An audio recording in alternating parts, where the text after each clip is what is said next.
it will pop out in a moment, I guess. Okay. So,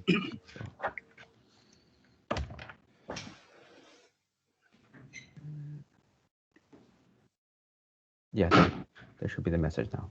Yeah. Shall we start then? Yes. Okay. Guys, welcome to our lecture. Once we're over with the Eastern break, and today we have, as usual, a special guest. It is Dr. Raj Chowdhury. I hope I'll manage to pronounce his name rightly. And but before I do so, as you are aware, this week we've been talking and discussing about the system assumption, surfacing and testing methodology. So let me share my screen for a second. And as I explained during the recall session, the system assumption, surfacing and testing, it is a methodology, a process, and a strategy, as I've been calling, in order to deal with what Professor Jackson calls people's complexity. Remember, under the people complexity idea, complexity arises because different people have different ideas of what the problem is or what is the way to solve or to deal with the problem. There are three methodologies associated with people's complexity. The soft system methodology, which we have already discussed and used.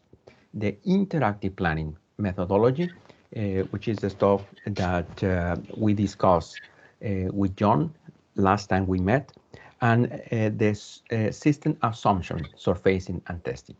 It is a strategy, it is a methodology aimed at uncovering and identifying, making surface and to challenge, to question all those strategic assumptions, all the bases we have in order to prefer a particular course of action or the basis, the understanding we have about how to define a particular problem.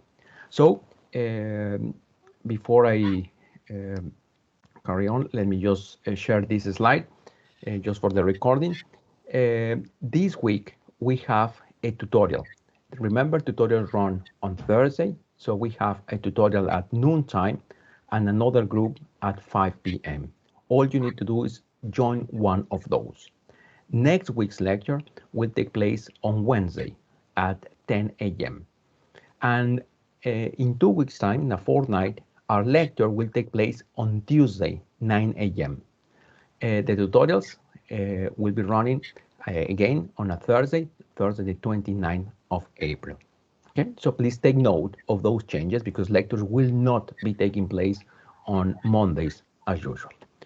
So today we have, as I was saying, Raj Chowdhury. He is a management research and consultant with a focus on organizational development, social impact, and corporate reputation.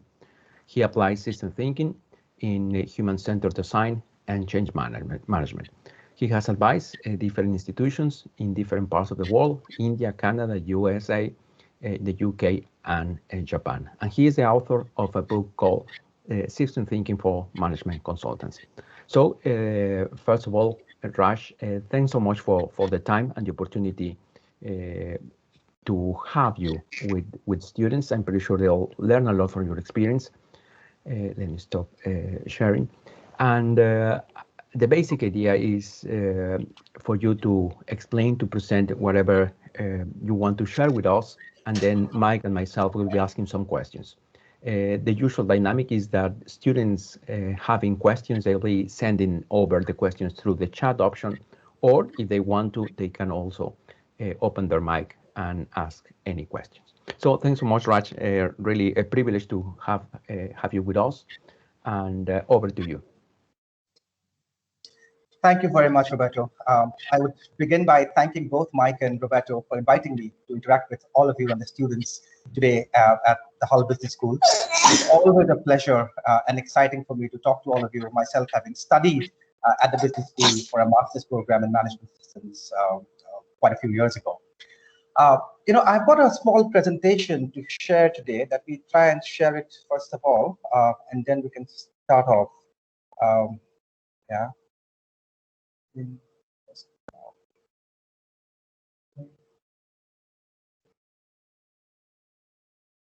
Okay. Can you see our presentation from my end? Yes, we can. We can see it now. Excellent. Great. So I have named it an interactive session at the business school at Hull. So when I first received the invitation from Mike and Roberto, I was requested to talk about SAST, which is strategic assumption surfacing and testing, and my experiences of using the methodology in practice. However, in the last couple of days, there was an interesting interaction between the three of us, and I thought I'll present to all of you a combined use of three methodologies, which is the viable system model, the soft systems methodology, and the strategic assumption surfacing and testing, with an emphasis on SAST today. So I would try to talk about VSM and SSM deployment in the first 5 minutes, and maybe 10 minutes to focus on SAST, which is the core of today's interaction with all of you. I'm going to try to make this discussion less theoretical and more practical, and let the theory emerge out of the practical experiences that I've had. So I'm going to present a case to you today. This was set during 2003 to 2006 for the design of a healthcare information system strategy for the parents' primary care trust in the NHS. I have anonymized the name of the actual PCT for the sake of confidentiality. We're calling it a parents' PCT based in the east of England.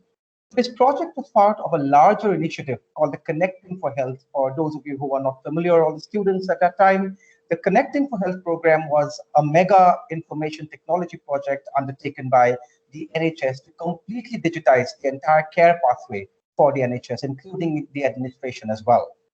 So the Department of Health inculcated general management practices in the NHS during the 1980s.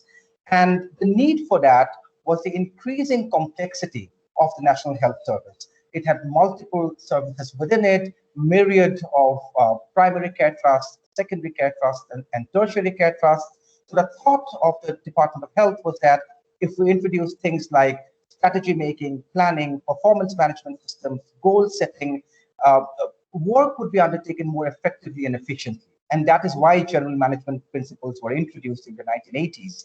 But what it led to was a major conflict between the clinicians and the managers. Because to a certain extent, the control of the clinicians were taken away, and what was happening was more a distributed leadership system within the NHS.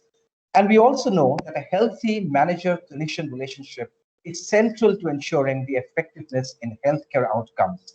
And their worldviews have to merge together towards a common purpose. And a common purpose is always effective care outcomes and the best kind of care for the patients, right? So what was realized in the project was that the project mandate to design an information system strategy for the parents' PCT was remote and esoteric, given the challenges that rested at a more fundamental level. And the more fundamental level was the interpersonal dynamics, the conflict, the politics within the clinicians and the managers that was really threatening to derail the entire project, which is the Connecting for Health program of the NHS. So there were two emerging requirements. And I was a project lead at that point of time. I was involved with the NHS for 3 years, and I was directly associated with the parents' PCT on a shared program between the Primary Care Trust and the business school at the University of Hull. I realized that we have to start with problem structuring, which is understanding the system in focus and creating alignment between the key stakeholders to arrive at a consensus on the need for a local healthcare information strategy. Because the outcome for my particular role, for my employment contract actually, was that I needed to design a local HIS strategy. Once the structuring is done, the problem solving could be done, which is creating the HIS strategy through a participative process, achieving convergence of worldviews between the managers and the clinicians. And it is very important for me to emphasize here that problem structuring is the most important step before we get into problem solving. What I used at that point of time was a system of systems methodologies, and this particular diagram is adapted from Mike's 2019 book. And I must say that when this project was undertaken in 2003 to 2006, the complicated dimension in the systems did not exist, which was introduced in 2019 by Mike. I'm told that all the students here are familiar with this particular matrix. If someone has any questions, you can come up, and I am happy to answer those questions. But essentially, the participants are divided into three categories, which is unitary, pluralist, and coercive, depending on the interrelationships that they have. And the system can be simple, complicated, and complex. My first job was really to understand how the Ferenc PCT was structured and the communication flow within the PCT. So I thought that a VSM would do justice for me to understand the system as is of what it exists, right? So it was more towards our hard systems thinking, which is really to understand what the system is in terms of structure and communication. Once that was established, I realized that we need to understand the dynamics, the interpersonal dynamics, and the cultural alignment during the problem structuring phase as well, for which SSM would be required because there were multiple viewpoints between managers and clinicians, and it was more or less complicated. And we put it as complicated because we did realize at that point of time that those differences were not irreconcilable. If a proper problem structuring exercise was deployed, we could arrive at a consensus. And finally, the merger of the worldviews to create an HIS strategy for which the strategic assumption surfacing and testing, or SAST, was deployed. You would notice an interesting difference here. I have said problem structuring plus problem solving. And the whole idea is that problem structuring is not a one-off exercise. Problem structuring should be the essence of a project as we go along in terms of learning, reflection, and really improvising on the way. So problem structuring is inherent in the problem solving exercise. With this background, we use the viable system model to understand the Ferenc PCT. Very quickly, I understand you're familiar with the VSM, 5 systems: implementation, coordination, control, development, and policy. We started off with a system identification, and the Ferenc PCT was positioned in the recursion level 1, which is in the middle one. The recursion level 0 was a higher system, which is strategic health authority, within which various PCTs were based. And at the recursion level 2 was at the level of understanding the departments and the directorates within the Ferenc PCT. Once the system identification was done, we moved to a system diagnosis. And we clubbed all the directorates of the Ferenc PCT as System 1, System 2, which is the coordination system, was the primary care trust board and a professional executive committee. System 3, which is the control, was held by the CEO and the finance director. System 4, development, was to do with the health informatics systems of the Department of Health. And Accenture, the large IT consultancy firm, was also in System 4 because they were constantly assessing the latest development in IT in the environment and putting in best practices. And System 5, which is the policy and the strategy, was the PCT board and the professional executive committee.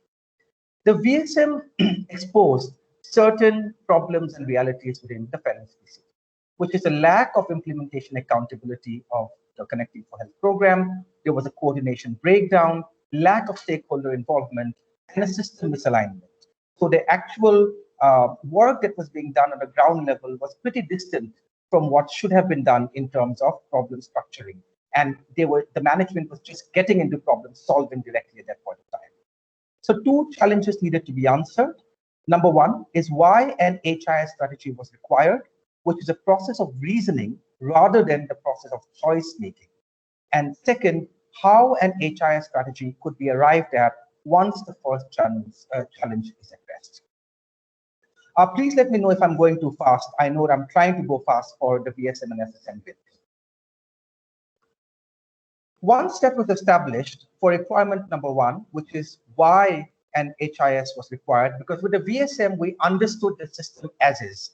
Now it was trying to bring the stakeholders together to convince and understand why an HIS is required.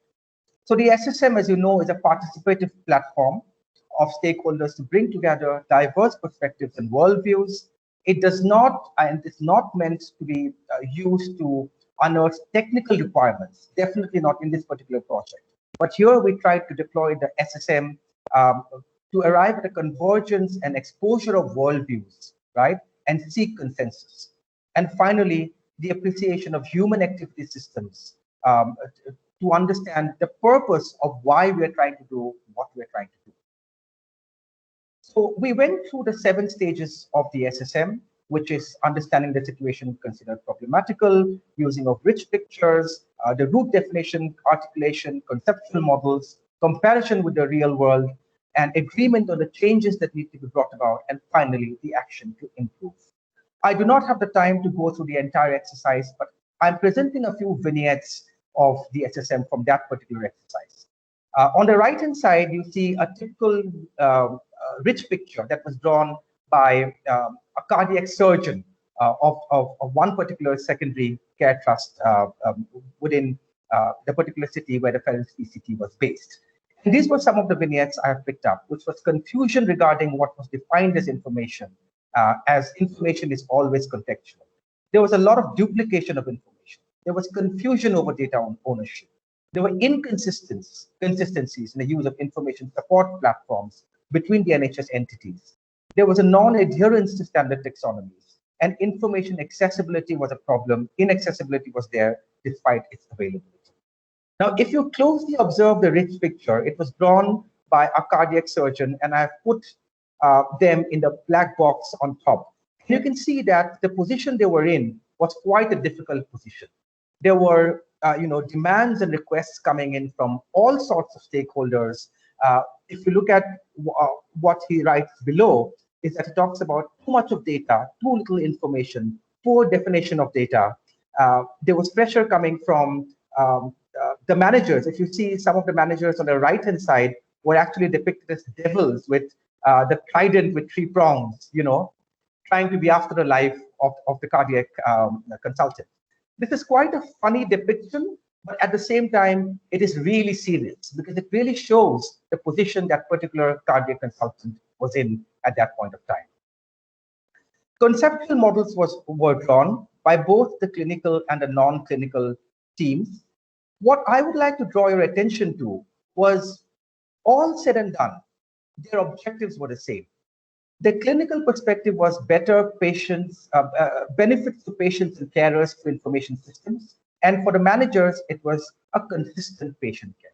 So finally, what the SSM was throwing up through the root definitions and conceptual models was that whatever they were fighting for is secondary, but their objective was the same. So then we agreed on a change that is systemically desirable and culturally viable. And we agreed to create to put in place a collaborative approach for healthcare information systems strategy design for the Ferenc PCT. So for which SAST was used. Now, what is the philosophy of SAST? Again, I quote from Mike's 2003 book here. So it is a satisficing rather than an optimizing rationale. Satisficing is about trying to get the worldviews of as many stakeholders as possible and respond to their requirements. And acceptance over conflict over goals. This is a very important characteristic of SAST, that we expose our conflict, we expose our assumptions. We encourage conflict in a very constructive way. It's not about hiding anything. It's about exposing what we hold dear to our hearts. Different objectives are measured in their own terms because every assumption may be valid at the end of the day. The employment of transparent methods, the use of analysis to support judgment with no aspiration to replacing it. Now, this is a very important characteristic that Mike points us to, that both analysis and judgment are equally important when you're trying to make decisions in complex situations. The treatment of human elements as active subjects, the problem formulation on the basis of a bottom-up process, because most of the times, and we saw it in the NHS, the decisions are taken up there at the level of the Department of Health, and it's pushed down, which really doesn't work in real life situations. And the problem formulation need to happen through a bottom-up process. Decisions taken as far down the hierarchy as there is an expertise to resolve them at every level, and acceptance of uncertainty as an inherent characteristic of the future. Now, the last point is also important.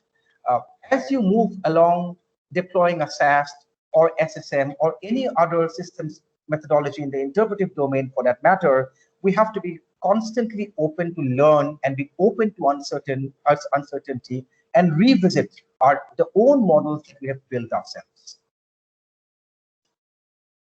And again, Mike says, an organization only really begins to learn when its most cherished assumptions are challenged by counter assumptions. Assumptions underpinning existing policies and procedures should therefore be unearthed and alternatives put forward based on counter assumptions. And this is the very heart of the SAST methodology. Now, this is the philosophy of SAST. You have a dominant perspective, a point of view, which is the thesis. You also have a dominant contradiction or a resistance, which is the antithesis. The SAST methodology tries to bring both of it together to create synthesis and give us a solution to the problems. There are 4 stages in the conventional SAST methodology, which is formation of groups based on what perspectives and worldviews you hold, assumption surfacing by the groups, testing of your assumptions, and finally, a dialectic debate to arrive at a synthesis. In our particular exercise, once we completed the DSM and the SSM, we jumped into the group formation of deploying the SAST methodology. There were clearly 2 groups, which were the managers and the clinicians. When we tried to make these groups, it began as the managers and the clinicians. It was interesting that in the beginning, we started brainstorming and we presented some of the research that I had collected through secondary research. We had interviews. I did some interviews with patients and managers and also some participant observation. And it was very interesting for me to observe that some of the managers actually empathized with the clinician's point of view and they wanted to move more towards the clinicians. And some of the clinicians empathized with what the managers were saying in terms of the pressures that they were facing. They had to do their job because the directives were flowing down directly from the Department of Health, and the managers, even if they didn't like certain decisions, they couldn't really raise their voice because it was their job to do it. So it was very interesting for me to see that during the group formation itself, some of the managers moved towards the clinicians group and some of the clinicians moved towards the managers group. So I really stopped calling them the managers and the clinicians group. I rather started calling them the top-down approach view group and the bottom-up approach view group. The top-down means the group that supported that decisions should be taken at the top level and it should be drilled down or pushed down. And the bottom-up approach group was of the opinion that user perspective, all stakeholders must be consulted in taking major information systems related decisions. So this was a major learning that through the use of problem structuring methods, worldviews were already starting to get exposed and the group formation, and I use the word group reformation here, what's happening along with group formation. So you get to see the power of systems thinking, right away, even before you got into the exercise of SAST. Assumption surfacing is the next step, and it has 3 steps under it. The first one is the stakeholder analysis. So through a process of deliberation and debate, which I had facilitated between the group, and this was a pretty significantly long process. It happened over 2 days, I still remember. Primary and secondary stakeholders were articulated. Primary stakeholders were those who were directly involved with the Connecting for Health and the IS strategy of the NHS.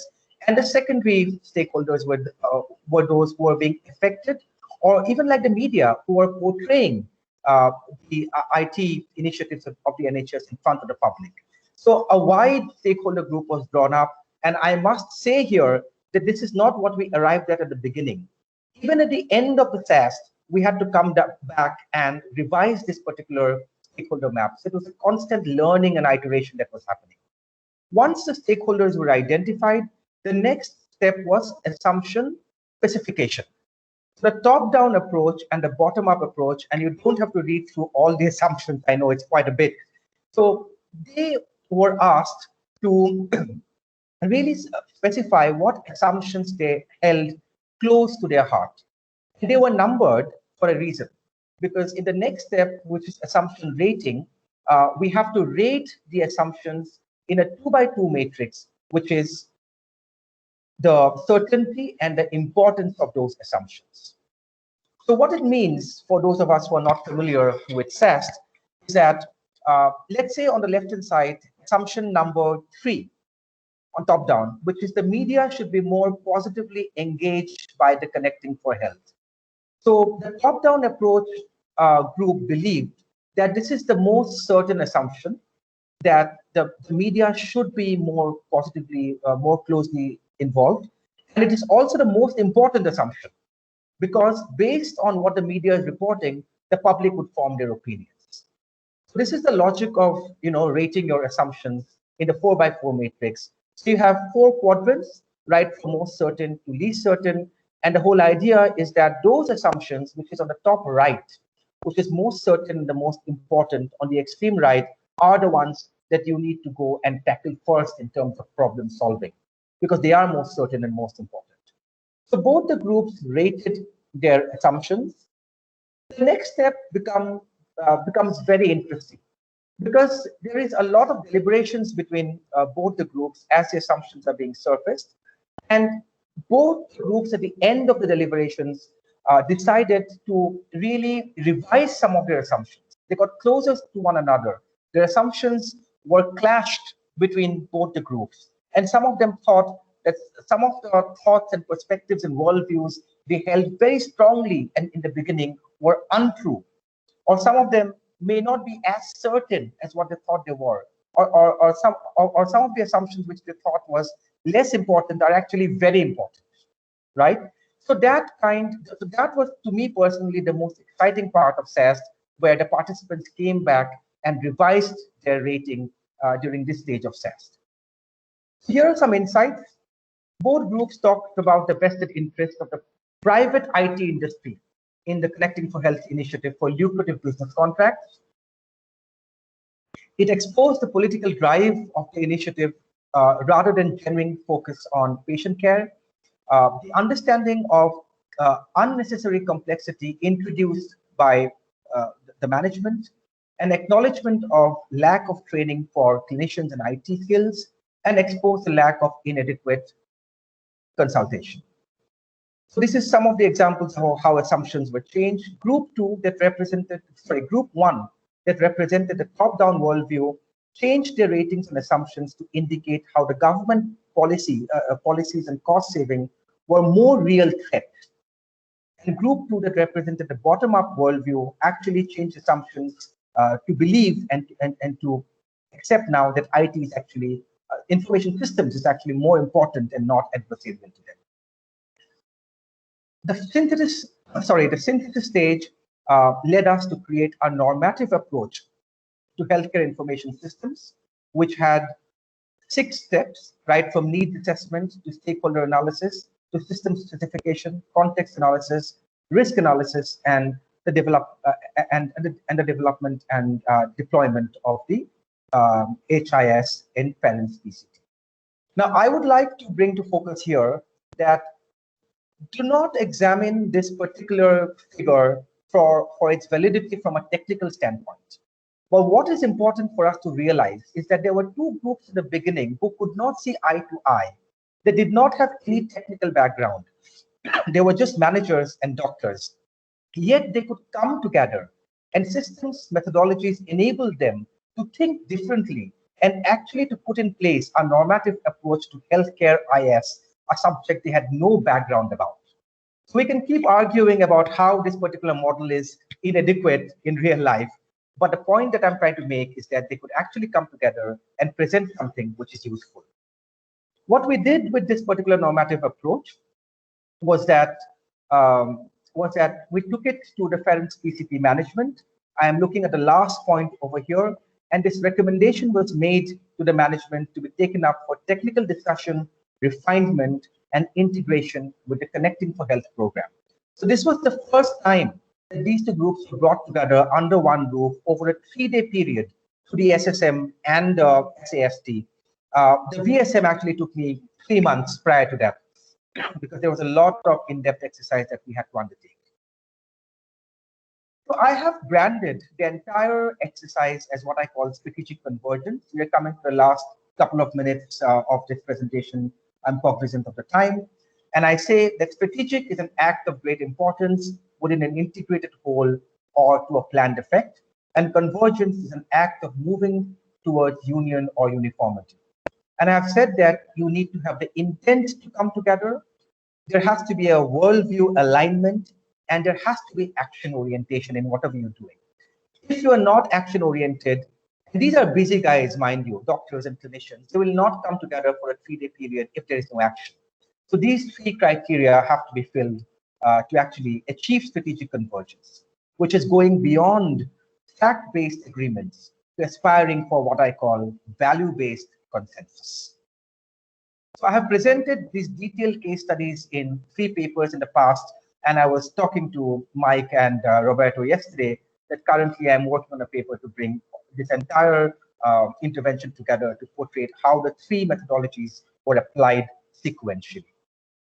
I don't think I have enough time to talk about the reflections of the journey, and we can talk about that later. So I'm going to stop sharing now, and we can have a discussion, and we can talk about the reflections in the journey later on, if that works.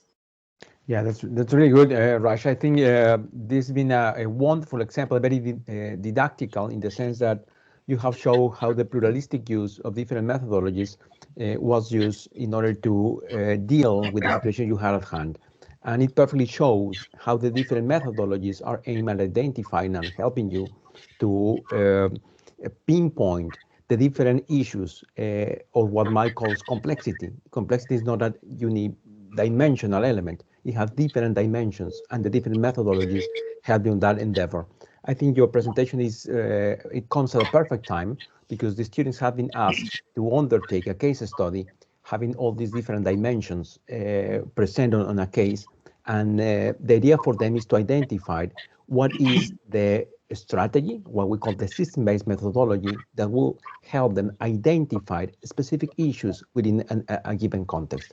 So a wonderful example, again, at the perfect timing, and very practical, didactical in many senses. So I really appreciate the time you put forward in order to show what you did at this organization of the NHS. So Thank you. Mike, I don't know if you want to start with the questions. And guys, remember, through the chat options, you can send me your questions, or if you want, just open your mic, and I hope Raj will be willing to take some of these questions. Sure. Mike?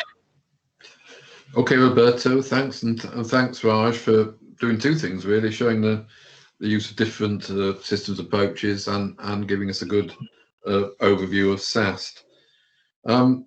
I'd just like to pick out some, using what you've done, pick out some of the main elements of SAST and discuss those with you. Sure. Inevitably, first of all, is the philosophy of the approach.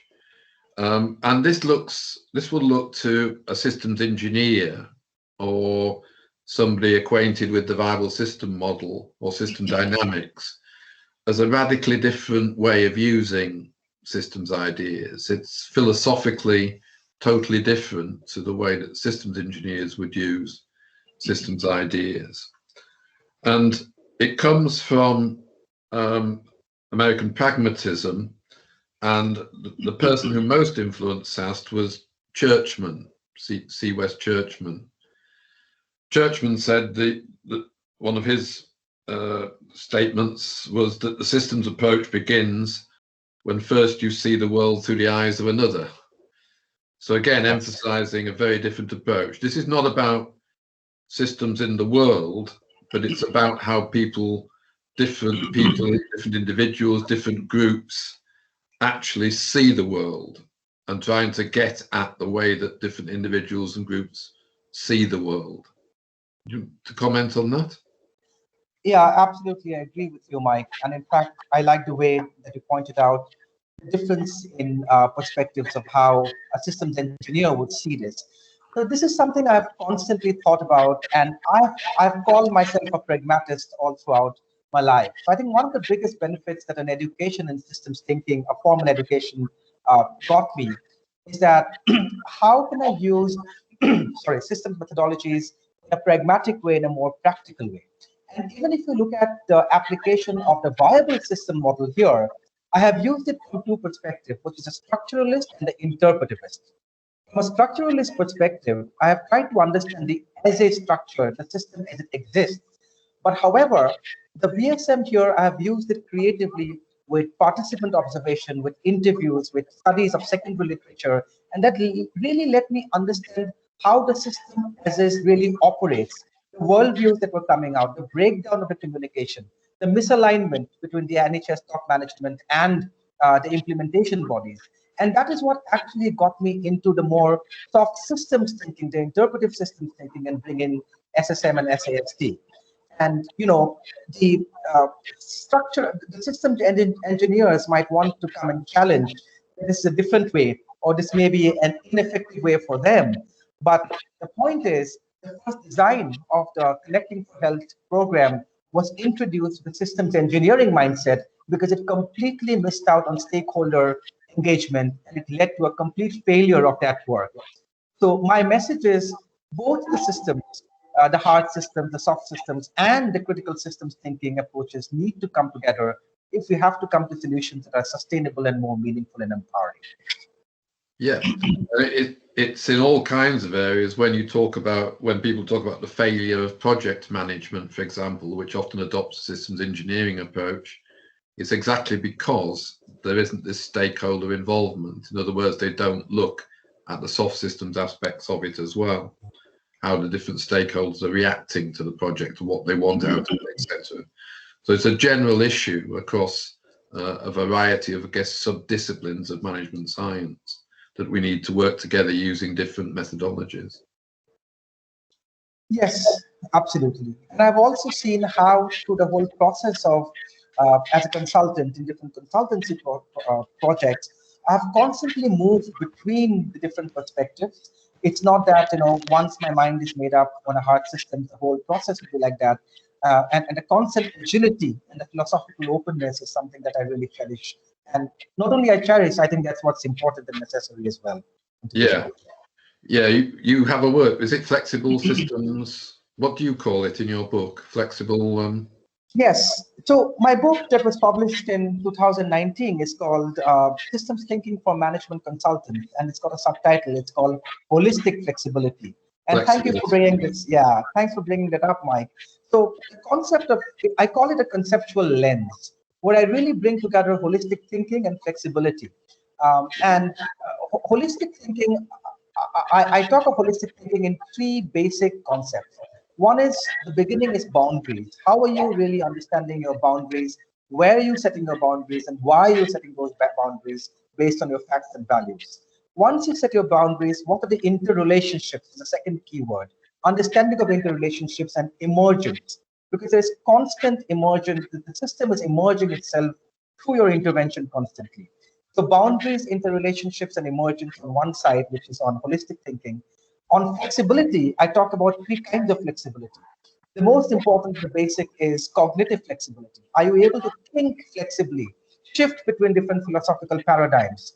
The second is formulative flexibility, which I draw from formula, or in systems language, what we call methodologies and approaches and frameworks. Are you able to use different methodologies? And finally, substantive flexibility, which is, again, I take the word from substance, which is for resources. So flexibility in terms of resources in time, finances, infrastructure. So my concept of holistic flexibility is bringing together holistic thinking and flexibility, keeping in mind learning all the time, and with your ability to deliver responsible outcomes. Yeah. I guess the returning to SAST, I guess the main thing it offers is a challenge to groupthink, so that organizations often carry on doing the same things they've always been doing, operating with the same mental models. And what SAST asks you to do is to constantly challenge the assumptions underpinning the mental models that are driving what you're doing at the moment. And that means unearthing the assumptions underneath what you're doing.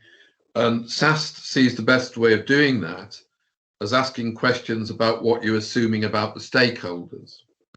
So if I have a particular strategy, I want to maybe take over another organization and make the best use I can of its assets, SAST will say, well, consider all the different stakeholders concerned, involved, affected by this particular strategy, and ask, what are you assuming about them in believing that this strategy is going to be a good strategy for your organization?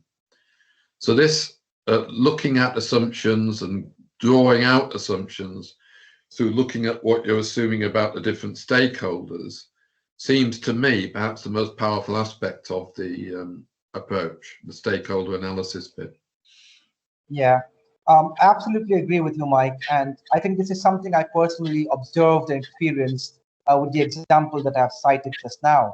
And there were two groups who came with two different assumptions. At the beginning, there were managers and clinicians. But even at the first stage of SAST, some of them were able to realize that their most cherished worldviews and assumptions were incorrect, and the group reformation, as I use the word, started. And even during the group testing, there were a lot of people who were changing the ratings at that particular point of view. For example, some clinicians who thought that information systems in the NHS was a complete nonsense were actually now were saying that, yeah, it is important because it helps us in better patient outcomes and care delivery. So I think the word groupthink is important, Mike, that you talked about.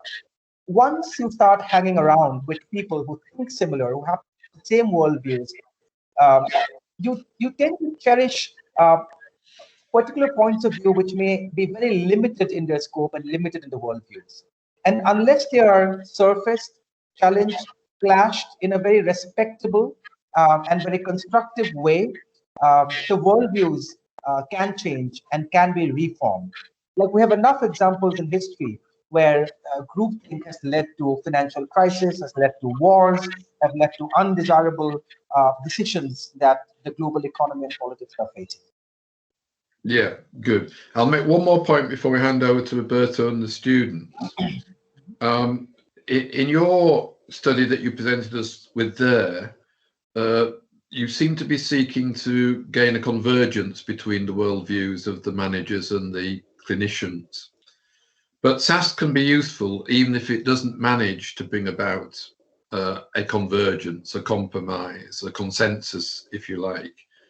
Because just by pointing out the things where people disagree, you can actually make progress in terms of your understanding of the issues. And, for example, perhaps do more research to try and close the gap between different perspectives. So, for example, when you do the grid of assumptions, assumption rating, and to me, often the most important part of that grid are the assumptions which groups see as most important but least certain. So they hold the assumptions to be very, very important in terms of the success of their strategy, but they're not certain that those assumptions are actually correct. And that allows you then to go out and to do more research to try and arrive at a bit more information, which will enable them to think again about their assumptions.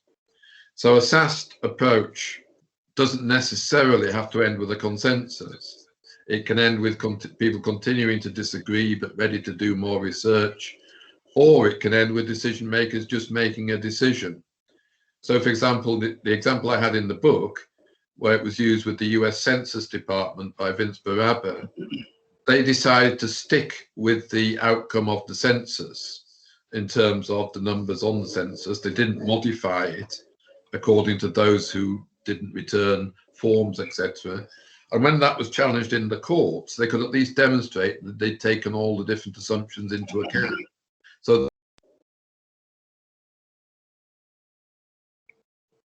because they had considered the worldview and the perspectives of all the other participants. So there are various outcomes of SAST, all of which can be useful. Yeah, I agree, Mike, and that is why I also say that problem structuring should be inherent. It's not a sequence of problem structuring and problem solving. Once you solve the problem, I think structuring should start again, and that's one of the great benefits of a methodology like SAST as well. Okay. Roberto, do you have anything? Yes, we have a few questions. Among those is Paul's. So Paul, you're live. So if you want to ask your question directly to Raj, I think it would be great. Hi, Raj. Hi, Paul. I just want to ask, you're saying you work for the NHS. Now, the main goal of the NHS is to heal and so on, but they work with KPIs, which mainly complain about numbers. As how many operations do we get through, how many beds are empty, and so on. So how do you approach the project when you know that the goals of the NHS are actually completely different to the KPIs that's set?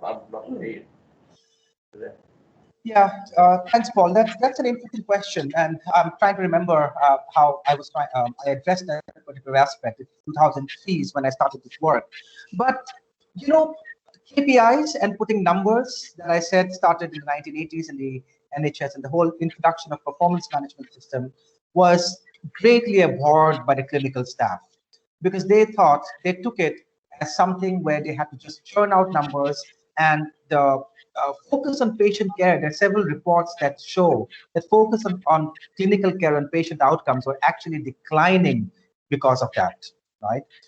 So that has been a major challenge in the NHS. I don't know what the situation is right now. But what really helped me through the systems methodology was that SAST and SSM in particular were able to expose that even the managers were equally frustrated with KPIs and performance management systems quite openly that they were admitting in front of the clinicians, right? They were not doing because of a joy that they were getting in doing it, but they were doing it because there were jobs that were at stake because they had to do it. I think what SAST and SSM helped me doing at that stage was that it kind of exposed those challenges between the two people, between the two groups, and the clinicians were more open to cooperating with the managers in a dialogue and come up with some kind of a way forward at that point of time. Thank you. Thank you very much, Raj. Probably just one more question before everybody disappears to rush to the pub gardens here in the UK. Okay. One of the questions is that this SAST process, which is about trying to unearth those assumptions, those bases that people have, could be a painful process because you uncover and then you find out that some of the assumptions you share or some of the assumptions you had for a preferred strategy, there were no bases. And as Mike was identifying, you come to realize that those most important elements, you don't really have any basis to support it. How difficult it is as a facilitator to this process for when people realizes they are actually having no real evidence to support all these bases that they had. Do you accept it as part of the process, or do you need to work in order to heal those process of understanding? Yes, that's a great point, Roberto. So you've used the word painful process when somebody discovers that their assumptions they thought were very important, but they were not certain because there is no basis to those assumptions. Along with the word painful process, I would also say that this needs a tremendous amount of courage and self-belief, transparency, and also humility to kind of expose one's assumptions. But unless one does that, if you keep on sticking to or hanging to your assumptions and worldviews without any basis, it results in all the wars, the differences, to conflict that is irreconcilable, as I said, right? In fact, there is a research I'm working on right now on articulating the principles of my concept of holistic flexibility. And one of the very important principles is where I talk about humility and the dropping of the ego for a manager, right, or a consultant, right? The ego has to be dropped, especially in today's scenario when there's so many hidden forces that are really interacting in trying to move us to directions we probably may not know which direction we're going to and why we're going. But to answer your question, Roberto, I think dropping of the ego is important. It is something that for a facilitator, I think business schools, management institutions must actively talk to students about how can one be less ego-full and more ego-free, right? And be open to discussion. And therefore, these are some of the qualities and strategies through which facilitator skills can be developed and ingrained in the facilitation process as we go along. Oh, that's really great, Raj. I think that's what I really like about your concept of holistic flexibility, which is, in my mind, that process that of SAST aims to produce is very much what a system thinker must permanently have. This idea of being willing and able and as you say, ego-free to accept that you might be wrong. That, as Mike was explaining, try to put on somebody else's shoes, sorry, in order to realize that.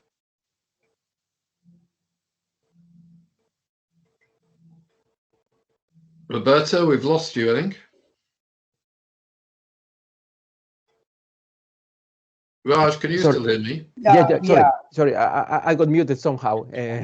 So what I was basically saying is that very much this process that SAST aims to go through is exactly what the system thinker needs to keep on a permanent basis. This not only this idea of being ego-free, but this whole idea of holistic flexibility, which I think is a really nice concept that I will be adopting from now onwards. So thanks so much for that idea.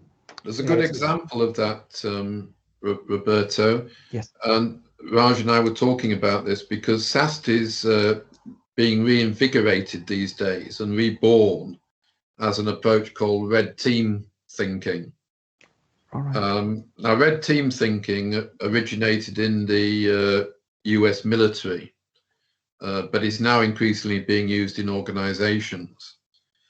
And one of the examples provided is when they were looking at winning going to war in Iraq, the last Iraq war, all the discussion was around how to beat Saddam Hussein and how they would win this particular military conflict.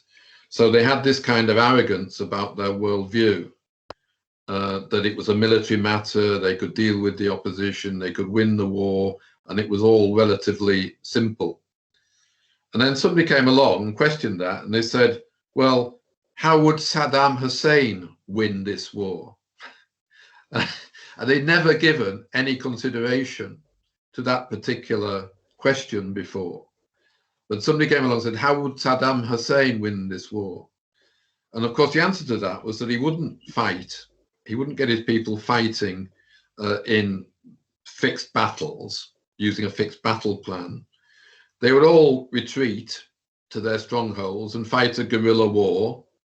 Everybody else would end up fighting each other. Chaos would ensue. And as a result of that, he could potentially, or his supporters could potentially prolong the war and the chaos for as long as they needed to do so to get the Americans to withdraw. And the Americans had never thought of that. They'd never thought of that. They'd never taken that seriously. But of course, it was exactly what happened.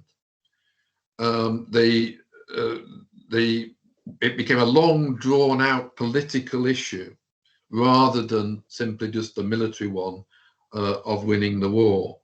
And because they had no kind of, they hadn't been using red team thinking or SAST, then they'd never given consideration to that kind of issue in advance. So what you'll often hear these days is SAST. I talked to the guy who's written the best book on, the best known book on red team thinking, called Bryce Hoffman. And he'd never heard of SAST, but SAST actually is a much deeper way of doing red team thinking, of avoiding groupthink, of having devil's advocates, asking difficult questions all the time. And that's becoming increasingly, they have this established now in the military, in the US, in Australia, in the UK, and increasingly in companies, they're setting up red teams that operate all the time to challenge the assumptions which the company is operating on. It would be richer if they knew about the SAST procedure, in my view. Absolutely, I agree, Mike. And I was sharing with the students that what we hope is that once they are over with this module, and when they are onto the what we call the real life, they keep this idea not necessarily following each one of the stages of different methodologies, but they incorporate the principles. And what you just illustrate is exactly how a methodology is incorporated by having this devil's advocate, by challenging, by asking, by trying to position yourself from the point of view of others. And that is very much, in my understanding, what system thinking is about. So a wonderful example then, and some further reading for the students if they want to look beyond or how other people are trying to implement system thinking without actually calling system thinking ideas. Do you have any comments on that, Raj? Yes, I do actually have very strong emotions about what Roberto and you just said, which is, my whole concept of holistic flexibility and what I'm arguing for, even in my PhD right now, is how do you make systems thinking a state of mind? You don't have to wait for some big mega project or a mega problem to go and apply an elaborate methodology. I think education and exposure to systems thinking really changes our mindset. It's certainly done to me personally, because I have worked in different large consultancy firms right after my MSc in management systems. And there were a lot of occasions where I was not able to use system methodology directly, but had to adopt the frameworks and methodologies from those large consultancy firms like PricewaterhouseCoopers or Hewitt or Aon Corporation. But out of my interest, I have always used different parts of methodologies from systems methodologies to enrich my particular ways of working. So my appeal to all the students who are here is that do not wait for a project where you might want to apply a system methodology in its pure form. Systems is something which you can use all the time. It just enriches your life. And I use the term state of mind. How do we think systems? How do we apply in everything we do and how we think? Very good. Very good, Raj. Brilliant. I think I cannot add anything more to Raj's reflection for the students. So time's up, guys. Thank you very much. Remember, we have our tutorial this Thursday at noontime and 5 p.m. Please do come and join us. So I hope you will all join me in thanking future Dr. Raj. He'll be a doctor quite soon. Yeah, so, not yet. All the best for you with you. your Viva. And once again, Mike, thanks a lot. And cheers, Mike. Enjoy your beer. And I'll owe you a couple of beers then. And a third more if we are promoted to the championship back again. Indeed. Okay. Thank you. Thank you very much, Raj. Nice to see you, guys. Nice to see you too. Bye. Bye-bye. Bye-bye, guys. Thank you.